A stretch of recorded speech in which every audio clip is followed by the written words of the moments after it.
Hello and a very warm welcome to this, the first episode of Tokyo Stories. For 4 episodes, we'll be bringing you all of the highs and the lows of the games so far in a very thrilling 4-part episode, the 32nd Olympiad. And today we're talking dressage.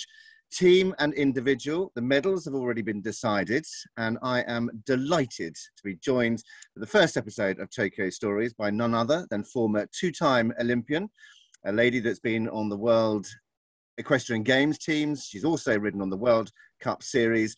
It is none other than Lyndal Oatley. Lyndal, a very warm welcome to you. It's lovely to be here. I'm really excited to go through all this with you. It's been an amazing games. It has been an amazing games. Now, you represented Australia at 2 Olympic Games in London and Rio, and Tokyo for this time around in 2021, of course, it is Tokyo 2020 Games. No audience, no spectators. You rode in London. It was an amazing atmosphere, and also Rio. I was fortunate enough to have my first Olympics in London, and that atmosphere was like nothing I will ever forget. Coming into that arena with a huge crowd of people above you, but the education of the people watching was second to none. So you knew you had to do your job and do it well.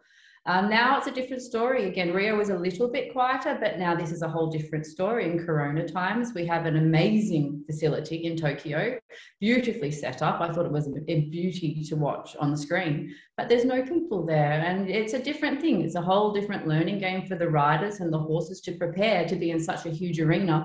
We're lacking a bit of atmosphere that we're all used to, and also that we love. We love to be in front of the crowds. We love to play with that and do our jobs as best as we can. So it's different for the riders this year.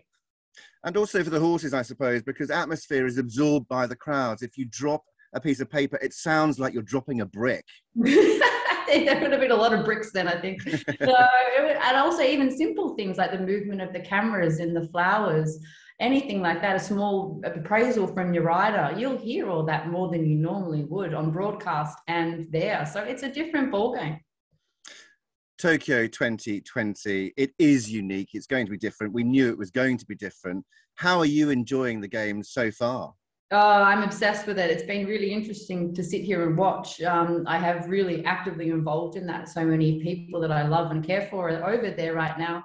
And it's been amazing to be a part of it in some way, shape or form. The sport's been amazing. I have to say, I think it's one of the most competitive Olympics for equestrian we've seen to date.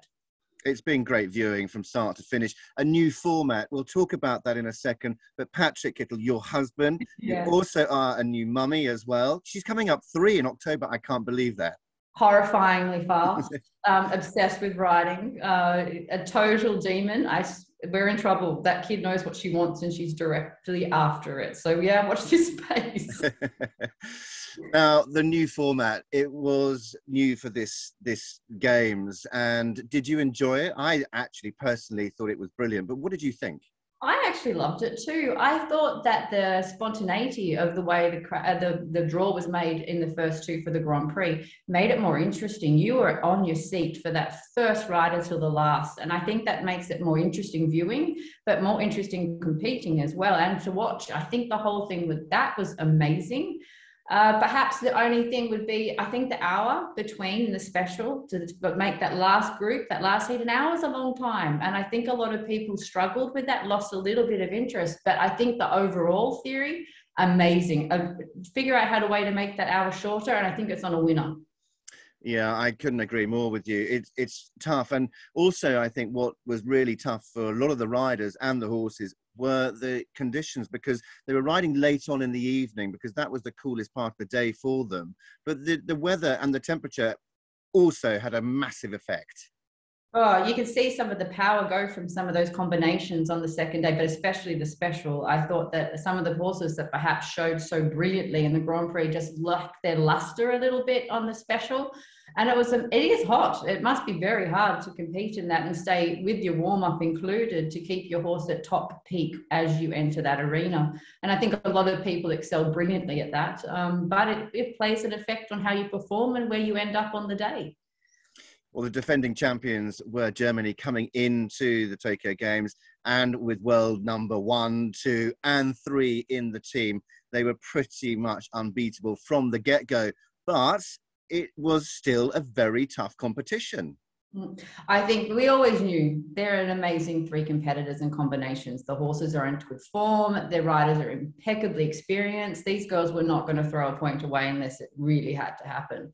But it was more interesting, I think, on a broader perspective, because we had so many combinations from the teams fighting for that medal. And I thought that was amazing. You did not know until that last group where they were going to end. And it really put the money on those riders in the other placings to do their very best. And some of those riders changed the way the medals ended up, I think. Do you think as well that they rode differently for the team as for the individual, because the team were on one day, the individuals were on the next day? Do you think some of the riders in the team conserved a bit of energy for the next day? It's funny you say that. I've had talked about this a little bit, and I think a few were a little strategic there. I think the queen herself, little Isabel Worth, she was strategic. She slowly built up her energy till that last freestyle, because she knew that's where it was going to count the most, but she knew she had to do her job for the special and for the Grand Prix, but she knew the money was on that freestyle and she held it a little bit. And I think maybe other riders as well, perhaps were more strategic than others. And yeah, that's the name of the game. You just play it the way it's going to work best for you and in the end, and your team also. I think it made the team competition much more of a team competition, that all three riders counted. And actually, Isabel, when she went in to do her test for the team, knew how much she needed to do, how much she could save to go into the individual on the next day, because it's 25 years since she won her last individual gold. She's really hungry for that gold. It just didn't happen to this games. Oh, she was the bridesmaid for so long, and you could see it on her face that whole time that she wanted it so badly. And I have to say, I was very moved on the last centre line for Isabel. That was just a moment of pure joy of horse and rider to watch her. It gives you goosebumps even thinking about it now. It's what sportsmanship is about with horse and rider. I thought it was just amazing. What was also great was we saw 9-year-old horses there. We saw 17-year-old horses there. Bella Rose, 17. She looked incredible, amazing. And the grooms, that whole team behind them, the vets and everybody, the horses looked really fresh and really well. Yeah, a lot of those horses were in top form in that last final, and you could really show that those riders could really ride. A lot of the riders and combinations were mistake-free, making medal contention even more interesting. But it is a special thing at the Olympics when you have such a massive group around you of supporters and grooms and owners and vets and physios. They're all wear their heart on their sleeve, and they want it just as much for you and your horse as anybody does. And it's such a special environment. So there's a lot of people feeling pretty happy, I think, right now. Well, as we know, the team gold medal went to Germany, team silver to the USA, and team bronze to Great Britain. For you, who were the standout performances? Oh, gosh, I have a few. How long have you got? I thought Jessica and Delaria were just on another league from the first moment they stepped into that arena for the Grand Prix. They showed effortlessly beautiful combination of work that was just highlighted from start to finish. And the freestyle was impeccable. It was just something that moved you, and you really felt that she was so prepared that there was nothing going to change, that girl knew where she was and she was confident. And I think that was a lovely thing to see and witness. So it was just and a debut, Olympic debut, personal best, dream come true. It really is the thing that girls all dream of, isn't it? Little girls dream of, and her first Olympic appearance, and to come home with not one but 2 gold medals around her neck is just incredible. No, she was phenomenal. And I also think, I think that there's a lot of teams that were spectacular. I think Team Great Britain, unbelievable teamwork there. And then for Charlotte Desjardins and little young Guillaume to go in there with a freestyle she's never ridden. Music finished 3 days ago, and goes in there and nails it like she's riding through just something she's done 50 million times. Like, there's nothing you can take away from her as a rider and a developer of horses. She's exceptional, just not normal. And I love that about her. She's feisty. It's great. And then supported by her teammates, of course, Kyle Hester, and then Charlotte Lottie Fry. I think Lottie's doing her first debut in the Olympics, and King Carl he's always there, does his job. And I think he lifted that team, especially in the special, to become very competitive. And then again, to take a hot, sensitive horse to finish in the freestyle the way he did, I think that is just brilliant riding and a great example of great teamwork. Well, he is a maestro on a horse, as we all know, on Vogue, very hot. And it was such a lovely story as well, the fact that Charlotte Fry, was riding on a team with Carl, because also Laura Fry, Lottie's mother, was on a team with Carl many years ago as well. So it was a really lovely moment. Such a special thing, and I love that it goes over generations and that you can share it. I don't think Carl will love that if you think about the timing of it, and so possum, but that's how it goes. But yeah, it just shows you how much this sport is so different to other sports, that we can be competitive from very early age, and in juniors and young riders, all through to the like our oldest Olympian this year was Mary Hannah from Australia, and she's still out there fighting for it, and she's just announced that she wants to do Paris as well. And you know what, she probably will. She's so feisty. I love it. Yeah, absolutely brilliant. And that, again, that's what brilliant stories are made of. The United States were a very strong team, and they put up the battle right to the wire as well, didn't they? And I think one of those tests that I absolutely loved was Sabine. I mean, she really pulled out the stops. She was consistent right from the word go as well. Yeah, I get goosebumps just talking about her. I think that was, for me, the star of the show. It's just such a lovely thing to see someone who's worked so long for so many years. And she's had a bit of bad luck. She was longlisted for Tryon, and then the horse injured itself, and it's not the first time. But she's worked her butt off, and she has an amazing rapport with that horse, and you can see that. And she handled the pressure amazingly well. I think that she just went in there and owned it, and the horse is spectacular. It just floated through that test in beautiful, correct training. I thought she was inspiring, and I was so excited to watch her. Well, we talk about unforgettable moments, and some of those standout moments, and for the surprises, I think probably she was one of them. Stefan Peters part of that team as well. He was part of the bronze medal winning team back in Rio as well. They've always been there knocking at the door, and it was a shuffle this year in Tokyo, with it being gold to Germany in Rio, then it was Great Britain silver, and then the bronze went to the USA in Rio. But the silver and bronze swapped here, and I think the Americans, they're really consistent nowadays. Yeah, I think they've upped the ante, and I think that they're consistently doing it. Their team was very, very, very strong, and I thought that Stefan Peters and Supan Kasper were in some of the best form I've seen them. I thought it was a beautifully accurate test, controlled and using power when he needed to, and then they were clever.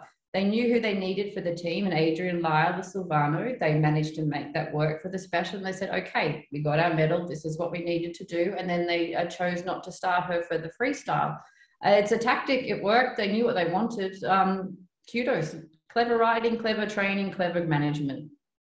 And it's all about that, because the management and who rides first, second, third has an awful lot to do with how the team go and how the team back each other up, and where all of that confidence comes from.